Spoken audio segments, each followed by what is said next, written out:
Bagaimana hukum melakukan ibadah karena terpaksa? Apakah hal itu dapat mengurangi pahala yang didapat atau malah tidak mendapatkan pahala? Memang amal itu bisa diterima, artinya memperoleh pahala kalau amal ibadah itu dilakukan dengan ikhlas, tanpa ada tendensi apa-apa, tidak ada kepentingan apa-apa, bukan karena apa-apa, bukan karena siapa-siapa, hanya semata-mata karena Allah yang Maha Kuasa. Tetapi begini, untuk sampai pada ikhlas yang dia beramal tanpa tendensi apa-apa, ya bukan karena sungkan, bukan karena malu dengan atasan, bukan karena malu dengan teman, bukan karena keterpaksaan, itu memang membutuhkan proses. Jadi untuk bisa sampai dia benar-benar beramal semata-mata karena Allah, tidak ada tendensi apa-apa, ini ada proses yang harus dilewati. Dan memang rasanya kecil sekali, orang sekali beramal langsung bisa tanpa tendensi apa-apa. Dan itu memang butuh latihan terus, harus dilatih terus, harus dicoba terus. Ya.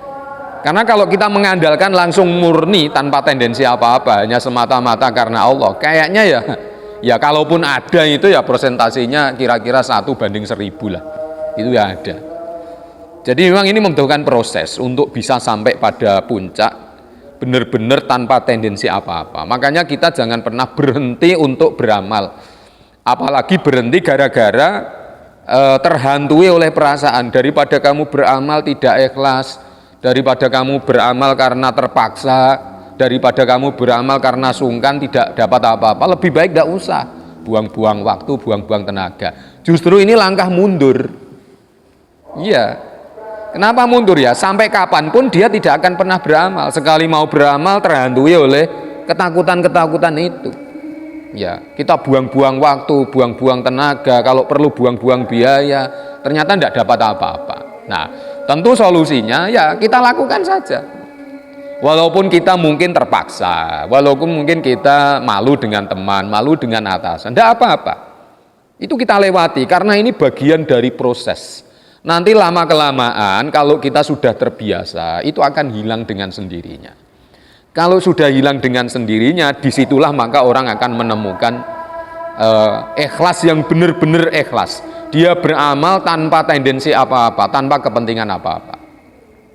Jadi sekali lagi untuk sampai pada ibadah atau amal yang benar-benar murni tanpa ada unsur keterpaksaan atau sungkan dengan teman-teman, dengan atasan, ini harus melalui sebuah proses.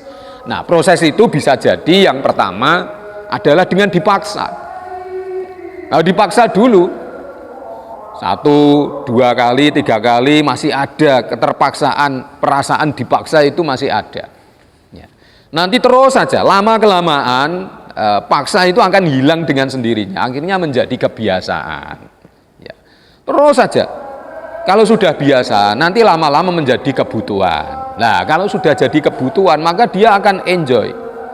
Kalau dia tidak melakukan, ada sesuatu yang kurang pas pada dirinya. Ya seperti kalau orang sudah butuh makan, butuh minum, kalau tidak makan, tidak minum itu rasanya tidak enak. Ya sama, kalau orang itu ibadah, amal sudah menjadi kebutuhan, rasanya itu kalau tidak melakukan ada yang kurang pas.